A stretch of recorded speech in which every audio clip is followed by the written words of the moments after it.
cumprimentos, irmãos, com a paz do Senhor Jesus.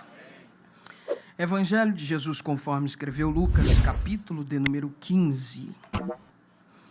Nós estamos no ano do discipulado.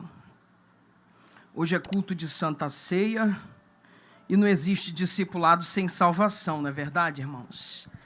Então, Lucas, capítulo de número 15, nós vamos ler o verso 1 e 2 e 3, e depois a gente vai pular lá para o verso 18. Lucas, capítulo de número 3. Louvado seja o Senhor, uma vez mais. É sempre uma honra inenarrável ministrarmos a santa, poderosa e expressiva palavra de Deus na nossa casa. Deus abençoe os nossos pastores, pastor Eliseu, pastor Marcos. Obrigado mais uma vez, pastor Eliseu, pastor Marcos, pela confiança. Lucas 15, verso 1 diz: E chegaram-se a ele todos os publicanos e pecadores para o ouvir. E os escribas, fariseus e os escribas murmuravam dizendo: Este recebe pecadores e come com eles. E ele lhes propôs esta parábola dizendo: Para aí, vamos para o verso 18 e 19. Versículo 18 e 19 diz assim: Levantar-me-ei e irei ter com meu pai, e dir-lhe-ei: Pai, pequei contra o céu e perante ti, já não sou digno de ser chamado teu filho, faze-me como um dos teus trabalhadores. Pai, a palavra não é minha, ela é tua. E eu declaro agora, Senhor, que no mundo espiritual, toda mente, Senhor, que estiver ao alcance desse microfone, seja cativa a tua palavra. E que a tua palavra, Senhor, que por si só é viva e eficaz, ela produz a vida de Deus, a energia de Deus. Venha fazer aquilo, Senhor, que o poder de argumentação humano não consegue fazer. Faz o teu nome ser glorificado. Quebra cadeias espirituais e salva vidas pelo poder da tua palavra. Pode tomar teu assento.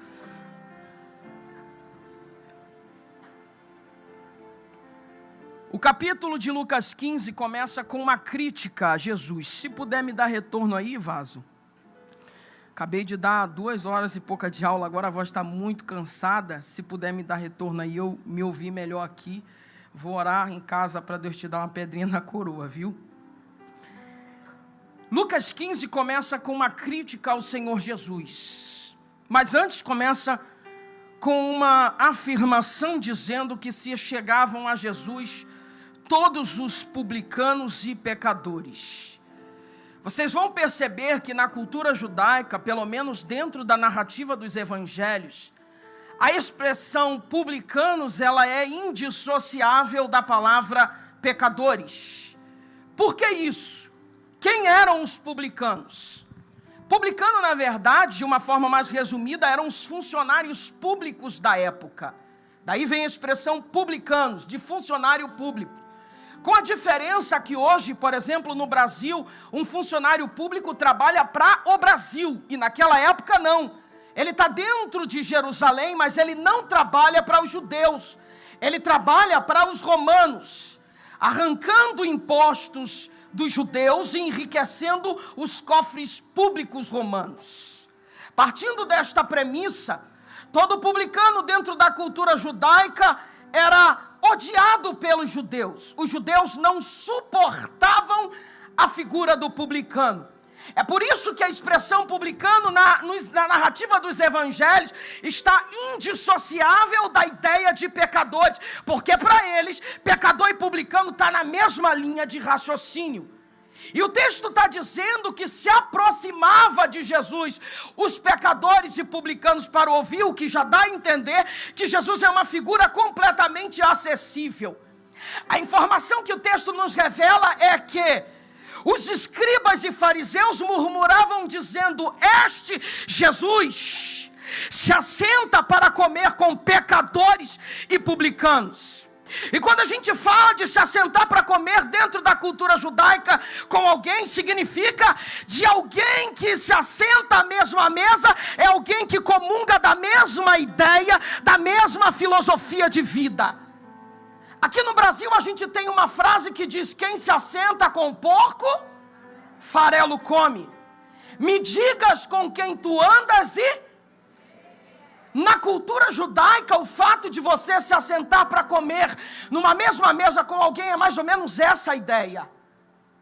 É por isso que Lucas propositalmente vai começar a narrativa do capítulo 15 do Evangelho de João, acentuando, tonificando a crítica dos escribas e fariseus. E o texto diz: então lhes propôs esta parábola. Jesus vai contar. Quando a gente estuda hermenêutica, a gente aprende que texto sem contexto é pretexto para heresia. E essa parábola de Lucas 15, na verdade, diz: então lhes propôs esta parábola, mas na verdade ele não conta uma, ele conta 3. São 3 parábolas, que na hermenêutica a gente chama 3 ideias de uma mesma seção bíblica.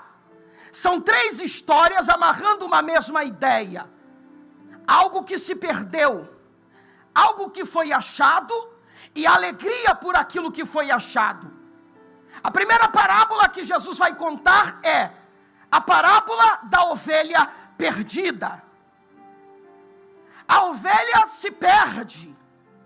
O pastor deixa 99 no aprisco e vai em busca da 100ª ovelha.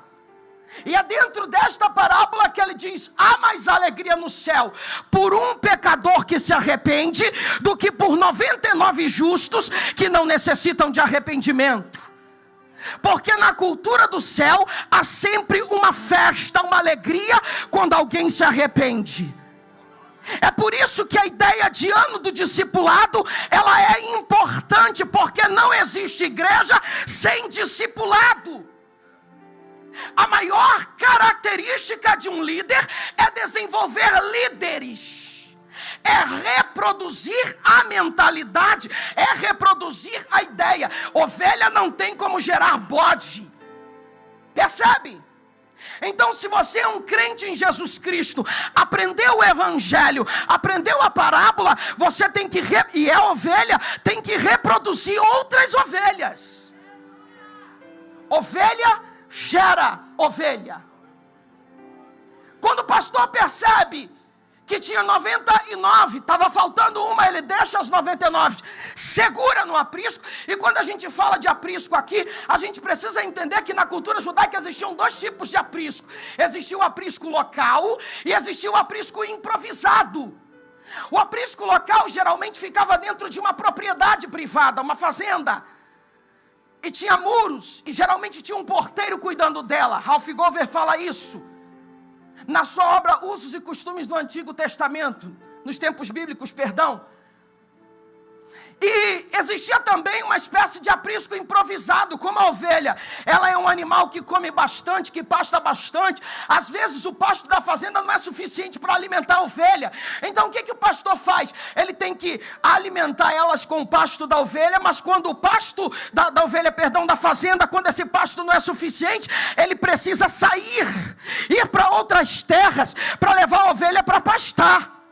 E é dentro dessa perspectiva que João capítulo 10 vai escrever, Jesus vai escrever em João 10:10, que ele, João 10:9, que ele é a porta, eu sou a porta, aquele que entrar por mim entrará, salvar-se-á e achará pastagem. Por que Jesus usa a expressão eu sou a porta? Porque quando ele o pastor tirava a ovelha de dentro da fazenda para levá-la para pastar em regiões desérticas, às vezes ele ia tão longe que não dava tempo de voltar para o aprisco, para a fazenda, antes da noite cair. E para não colocar aquela ovelha em risco, ele levantava um muro feito de pedra misturado com argila, só deixava a brecha de uma porta para colocar as ovelhas lá dentro. E como era um aprisco improvisado, não tinha porta, o próprio pastor dormia de cócoras, agachado na porta das ovelhas, porque se algum predador tentasse entrar para pegar alguma ovelha, tinha que passar pelo pastor. Daí ele vai usar a expressão eu sou a porta, aquele que entrar por mim entrará, salvar-se-á, sairá e achará pastagem. Só em Cristo há segurança. Mas enfim, isso é uma outra mensagem. Jesus conta 3 parábolas. Primeiro, da ovelha perdida. Segundo, da dracma perdida. Era uma moeda da época. E uma coisa interessante é que dentro da cultura judaica, algumas mulheres usavam 10 dracmas numa espécie de cordão na cabeça. E se ela aparecesse com 9, isso mancharia a sua reputação. Então 10 dracmas era importante. E a Bíblia diz que a mulher, perdendo uma das dracmas, varreu a casa, acendeu a luz, buscou diligentemente. Ao encontrar, chamou suas amigas para se alegrar com ela. Temos a parábola da ovelha perdida. Algo se perde. O pastor deixa 99 no aprisco, vai buscar. Temos a dracma perdida e por fim temos o filho perdido, o mais famoso deles, o filho pródigo. Só que a gente encontra 3 tipos de perdido. Tem aquele perdido que vai lá para fora e não tem condição de voltar sozinho com as próprias pernas. Para isso, o pastor tem que ir atrás dele para resgatá-lo. A ideia de discipulado. Às vezes, alguém aceita Jesus, a gente toma nota, pega o nome, liga. O discipulado aqui na DIG é muito bom, tem um trabalho muito excelente. Eu já ajudei lá na época de ligação, quando trabalhava na secretaria, e é algo formidável. Então, precisa se ter esse cuidado, não é só o fato de aceitar Jesus e deixar a ovelha vir por conta própria. Ela está aceitando Jesus, ela está começando a conhecer, precisa de alguém lá buscar ela para trazer, porque senão ela vai embora, se desgarra e não volta nunca mais. Então a gente tem o primeiro tipo de perdido, tem o perdido que vai e não tem condição de voltar com as próprias pernas, a ovelha perdida. A dracma é o perdido dentro de casa. Quantas pessoas estão perdidas dentro da própria casa de Deus? E para elas serem achadas, tem que acender a luz a luz da palavra, dar uma faxina, buscar diligentemente. Quem está entendendo diz amém. Mas tem um terceiro tipo de perdido, e esse é o pior deles. Pior por uma parte, mas ele é melhor em outra parte. Percebe?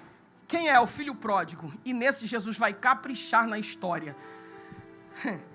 Olha que coisa interessante. Jesus vai dizer que ele vai pedir herança para o pai. O menino vai ofender o seu pai. Por quê? Não se pede herança para o pai enquanto ele vive na cultura judaica. Quando o garoto chega para o pai e diz: pai, me dá a minha parte na herança, ele está ofendendo. Qual é, velhinho? Vai morrer ou não vai? Essa é a ideia. Isso é completamente ofensivo na cultura judaica. Presta atenção, o texto começa com uma crítica a Jesus. Jesus está traçando uma linha de raciocínio na palavra. E aqui, na terceira parábola, ele vai caprichar. Eu gosto de Jesus por causa da precisão cirúrgica que ele tem para comunicar aquilo que ele quer falar. A pedagogia de Jesus é incrível. Ele vai detonar a figura do garoto, ele vai arrebentar com o garoto, ele vai incitar a raiva no coração dos judeus pelaquele garoto, para depois revelar a misericórdia. Começa dizendo: o pai pediu, o filho pediu herança, está insultando o pai. Para piorar a história, o pai dá. O pai deu, não era para dar. Ô moleque, tu só vai ter herança aqui depois que tu morrer. Depois que eu morrer, filho. Era para ser assim. Mas Jesus está construindo pedagogicamente uma linha de raciocínio. Pega isso aqui, que isso aqui é muito forte. O pai dá. Para piorar, ao receber a herança, ele se afastou do pai. Ou seja, tem gente que só está perto do pai enquanto o pai pode te dar alguma coisa. Quando o pai coloca na mão aquilo que ele tanto quer, não preciso mais da presença do pai. Valoriza mais a bênção do que a presença. Jesus está arrebentando com a imagem do garoto. Olha isso. Olha a pedagogia de Jesus. O pai deu, ele pega e diz: tchau, velho, não preciso de ti para mais absolutamente nada. Isso é um engodo, é um engano, irmão. Uma vez eu pregando na Assembleia de Deus de Pilares, aqui perto do Norte Shopping, uma grande igreja que tem ali, pastor Edielson Miranda, pastor presidente, me contou uma história. Quando eu acabei de pregar, ele me contou uma história. Vou contar rapidinho aqui. Ele falou assim para mim: Eliardi, certo pai muito velhinho, era rico. Ele me contou a história, uma ilustração. E ele disse que o filho olhava para o pai assim e falava: meu pai está velhinho. Coitado do meu pai, está na hora já de passar essa fazenda para mim, porque eu sei fazer melhor do que ele. Olha a história, vai ouvindo. E aí o pai começa a perceber aquele tom de crítica no garoto. E o pai diz: coitado, ele pensa que sabe, mas eu vou dar uma moral para ele. Chama o garoto e fala assim: filho, a partir de hoje eu não vou gerir mais os negócios. Vai ser tu que vai gerir o negócio. Vai ouvindo. Aí o garoto, na mente, né? Agora ele vai ver como é que é o negócio. Geração velha, ultrapassada, agora eu vou fazer do meu jeito. Primeira coisa que o garoto fez: pegou os bois velhos todinho da fazenda e aposentou os bois velhinhos. Pegou só boi novo e botou um do lado do outro para arar a terra.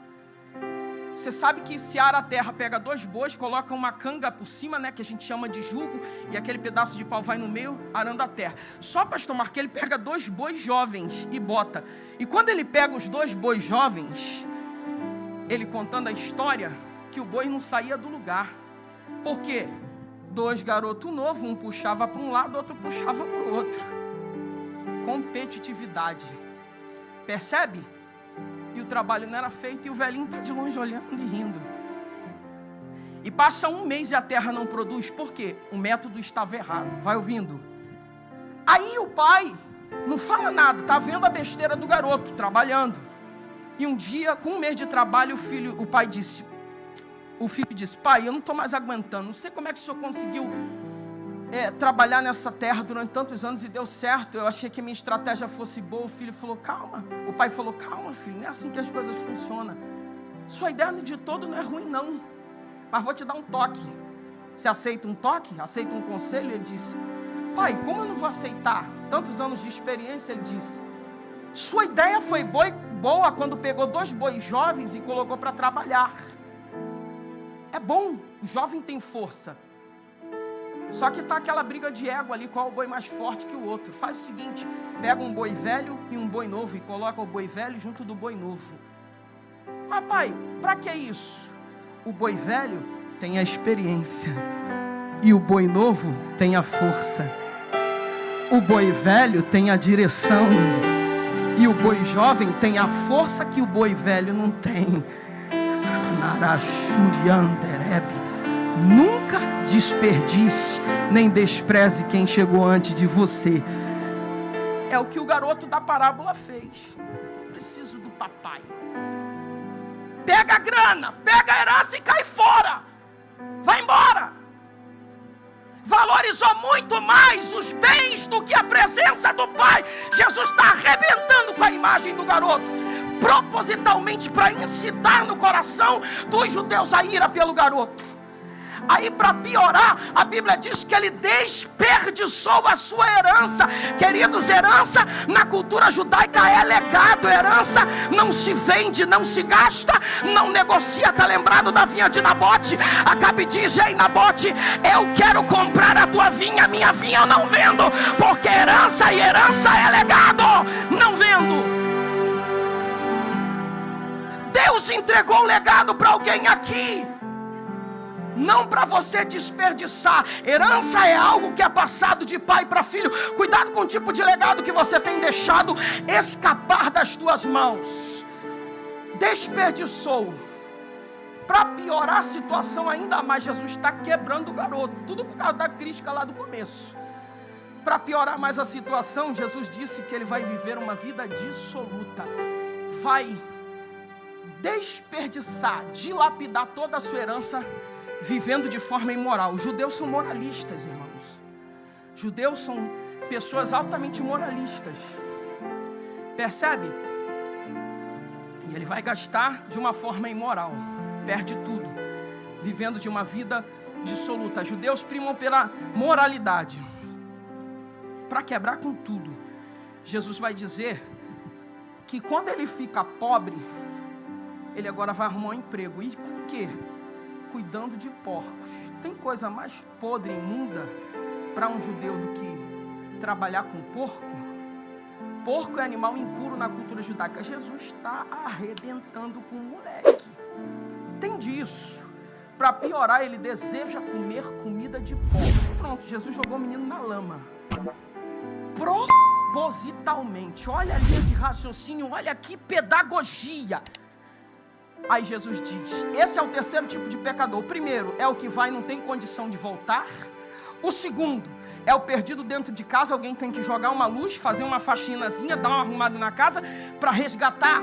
E o terceiro é aquele fuleiro, irmão, sem vergonha, que vai pintar o caneco, vai aprontar, vai fazer de tudo que não presta, vai envergonhar o nome da família, vai envergonhar o nome do pai, mas uma hora ele vai perceber que o estilo de vida que ele adotou é um estilo de vida, desculpa a expressão, desgraçada. A palavra desgraçada significa desprovida da graça, é um estilo de vida completamente desprovido da graça. Quando ele entender isso, ele vai começar a entender e valorizar o que antes ele não valorizava. E o que é que antes ele não valorizava, pastor Derivaldo? A presença do pai. É na hora que a casa cai, é na hora que o carro quebra, é na hora de dificuldade que a gente começa a valorizar aquilo que antes nunca valorizamos. Não espere uma crise se instaurar para você valorizar o que Deus colocou na tua vida, irmão. Tem gente, olha isso aqui que eu vou falar, que tem uma vida boa. Olha isso que eu vou falar. Tem uma família boa, tá tudo legal, mas vive naquela síndrome do pensamento acelerado, SPA, né? Que é chamado na psicologia. Ele entra numa crise de ansiedade. E aí o seu corpo começa a somatizar essas coisas. Por quê? Porque ele tem uma vida boa, mas ele está tão preocupado com o futuro que ainda não chegou, que ele deixa de viver o presente dele. E eu libero uma palavra para alguém aqui dentro dessa casa. Deus nesta manhã te trouxe nessa ceia para dizer: senta e começa a observar o teu ambiente. Não espere perder o que Deus te deu para começar a valorizar. É o caso do garoto. Tinha um pai de ouro. Quando ele percebe isso, pastor, quando ele vai virar empregado, sempre foi príncipe e nunca precisou trabalhar. Aí ele entende: agora eu tenho um patrão. E ele lembra que o pai era patrão. E ele lembra que o pai trabalhava com os empregados, mas tratava eles de forma digna. Eu estou trabalhando aqui, estou ralando, esperando o final do mês para o salário vir. Estou com fome, não tenho que comer, estou com vontade de comer comida de porcos. Lá na fazenda de papai, não. Os trabalhadores recebiam um salário, mas ainda tinha no final, durante o dia, a comida. E aí ele vai valorizar a presença. Não espere perder a presença para valorizá-la.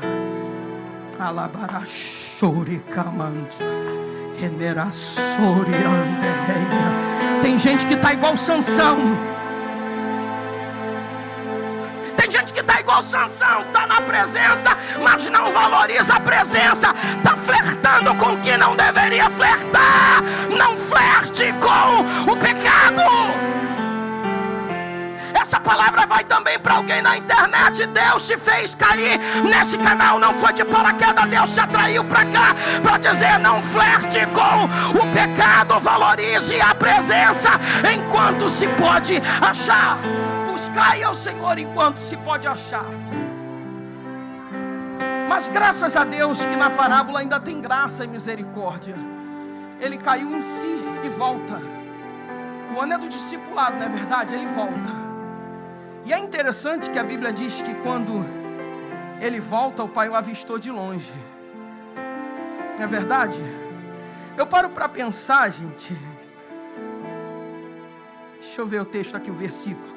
Abre aí em Lucas capítulo 15. E levantando-se, versículo Lucas 15, 20. Levantando-se, foi para o seu pai. E quando ainda estava de longe, viu o seu pai. Viu-o o seu pai, ou seja, o seu pai o viu. E moveu-se de íntima compaixão, e correndo lançou-lhes ao pescoço e o beijou. E o filho disse: pai, pequei contra o céu, pequei perante ti, já não sou digno de ser chamado teu filho. Olha para cá. Não é o filho que vê o pai, é o pai que vê o filho. Deixa eu conjecturar. Se o pai vê o filho, eu acredito que desde o dia em que o menino sai da fazenda, conjectura do pregador, não está no texto, mas o pai falava dentro de si, ele vai voltar. Ele pode ter se encantado com as coisas desse mundão aí, mas ele volta. Uma hora ele volta. Tem gente que infelizmente vai e não consegue voltar.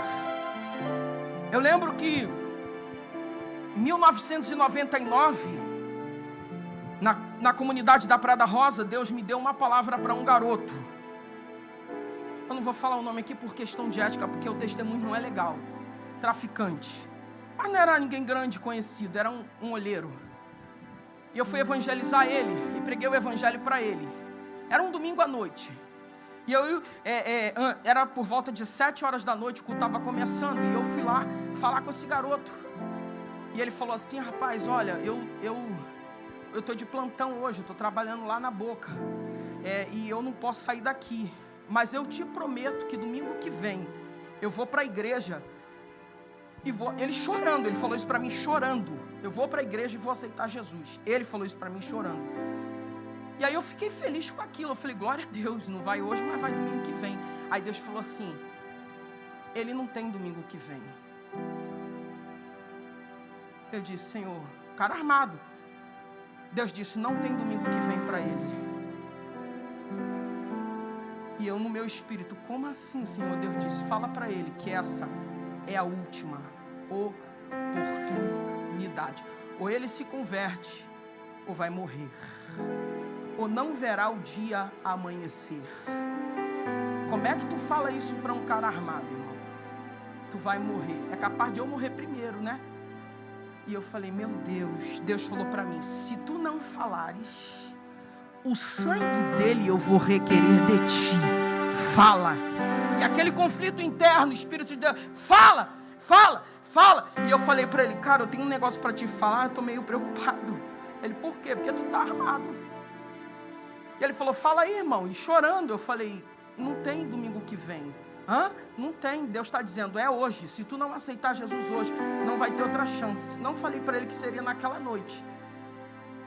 E ele disse assim, irmão, faz o seguinte, ora aí por mim, pede para Deus me dar livramento, que domingo que vem eu vou lá e aceito Jesus. Eu falei, tá bom, eu vou orar, mas Deus disse que não vai ter domingo que vem. E orei por ele, e orei e chorei, e falei, Deus, tem misericórdia, dá mais uma chance. Naquela noite, o batalhão de operações especiais entrou por volta de 1h da manhã, e de manhã, quando eu acordei, estava a notícia que ele tinha sido assassinado. Então tem gente que tem a oportunidade de voltar, mas tem gente que a oportunidade não vem. Isso aqui é uma palavra muito forte para alguém aqui ou na internet. Louco se esta noite te pedirem a tua alma, o que tu tens a oferecer. Eu não ia contar essa história, mas o Espírito de Deus me fez lembrar agora, e eu tenho certeza que Ele está conduzindo essa palavra. Então alguém precisa entender, o filho pródigo teve uma oportunidade, mas talvez alguém não vai ter a mesma sorte. Ele volta, e aí quando ele volta, você conhece a história. O pai abraçou, beijou, manda botar sandália nos pés. Por que manda botar sandália nos pés? Pela própria palavra do garoto. Pai, pequei contra o céu, pequei perante ti, já não sou digno de ser chamado teu filho. Faze-me como um dos teus trabalhadores. Escravo, faze-me como um dos teus escravos. E naquela época, na cultura judaica, quem andava descalço era escravo. Deus está dizendo, por intermédio dessa palavra, o pai disse, descalço não, escravo nunca mais. Manda trazer sandália, bota nos pés do garoto, coloca um anel novo na mão do garoto. Vamos fazer uma festa, porque o que estava morto reviveu, o que estava perdido foi achado. Maravilha, ótimo. Festa, salvação.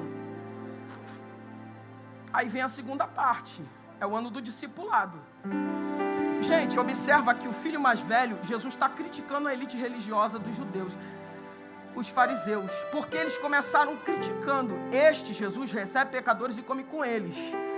Então eles começam a criticar Jesus. O texto é claro ao dizer que o garoto chega revoltado. Ele chega do trabalho, obviamente, era um filho exemplar. Era um garoto trabalhador direitinho. Sabe aquela pessoa bem moralista, que faz tudo direitinho, certinho? Era esse cara, o filho mais velho. Igual os escribas e fariseus. Só que os escribas e fariseus eram meio sepulcros caiados. E aí ele chega, quando ele chega, ele vê que está tendo festa. Deixa eu conjecturar. E que festa é essa daí? Hoje não é um dia festivo. Hoje não é Páscoa, hoje não é festa dos tabernáculos, hoje não é festa do Pentecostes, que eram as festas comemoradas na época. Que festa é essa daí? Aí tem sempre um fofoqueiro, né, irmão? Sempre tem um fofoqueiro.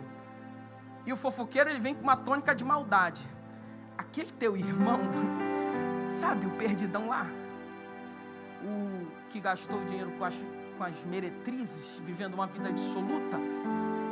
O que, cuidadorzinho de porco, lembra da última que a gente soube dele, que ele estava cuidando de porco?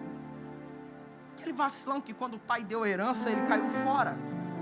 Sim, eu sei, meu irmão, o que tem ele? Voltou. Voltou? E aí? E aí que teu pai, meu amigo, fez uma festa, recebeu.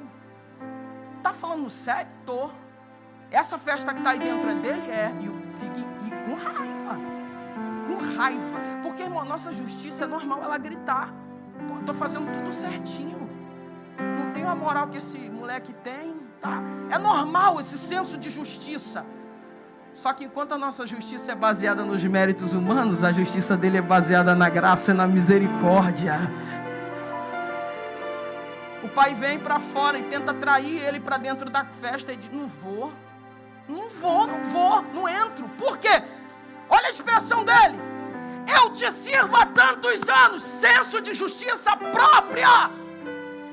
Outra coisa que revela a própria palavra dele. Ele era filho, mas vivia como servo.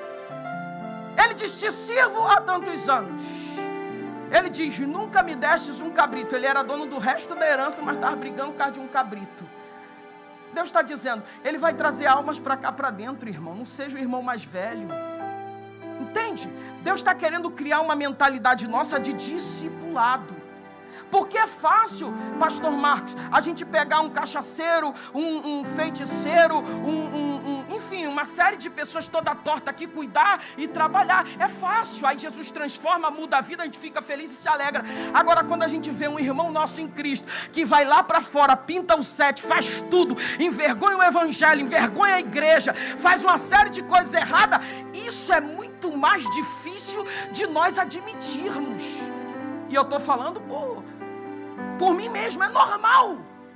Você fala, esse irmão aí não é sério não, ele é meio atribulado. É a ideia dele, e aí a raiva dele é que eu sou tão retinho, tão direitinho, e ele não me trata bem, agora está tratando ele com essa regalia toda que nunca me deu.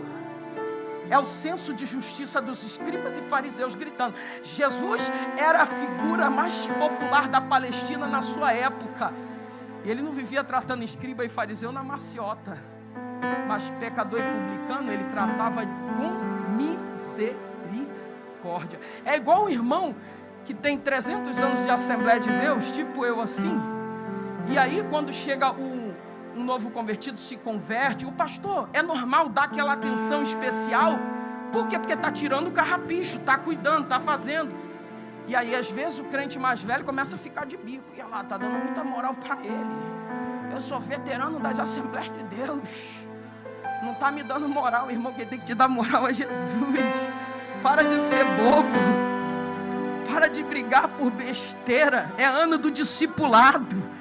Seja alguém que se converte agora, ou alguém todo arrebentado que um dia adorou conosco, participou da mesa, foi lá para fora, fez um monte de besteira. Deus não te constituiu, nem me constituiu como juiz de nada.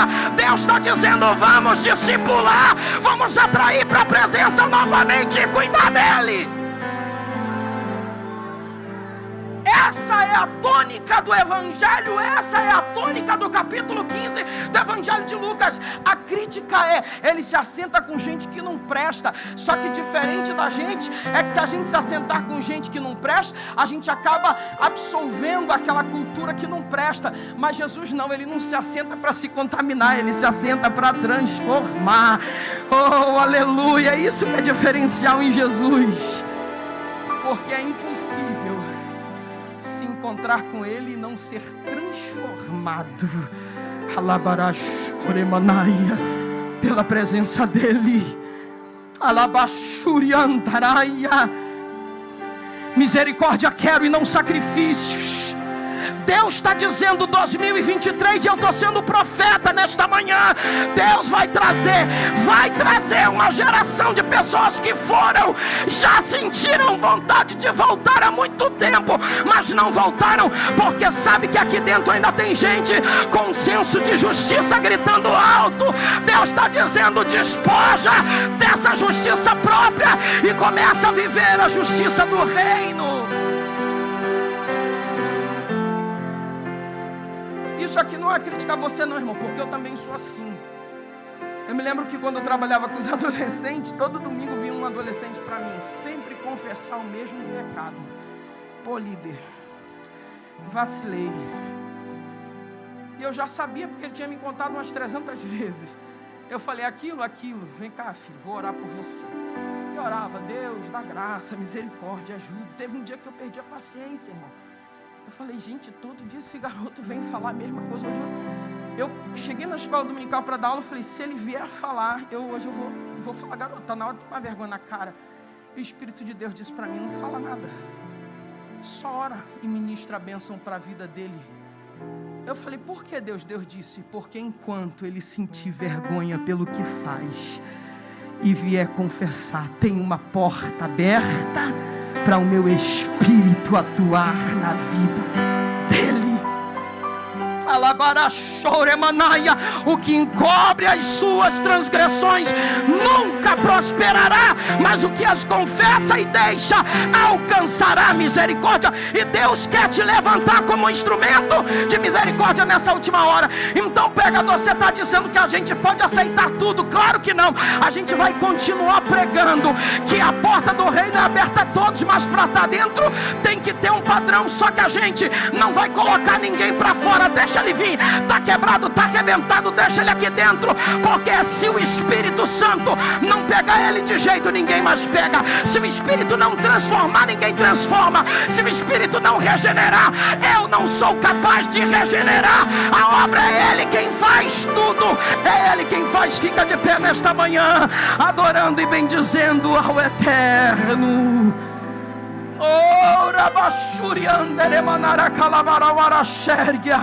Olha para o irmão que está do teu lado e diga: não seja justo como o irmão mais velho. Oh, aleluia. Repita novamente para ele: não seja justo como o irmão mais velho. Misericórdia, misericórdia. Aleluia. Eu não posso entregar esse microfone sem antes fazer o convite.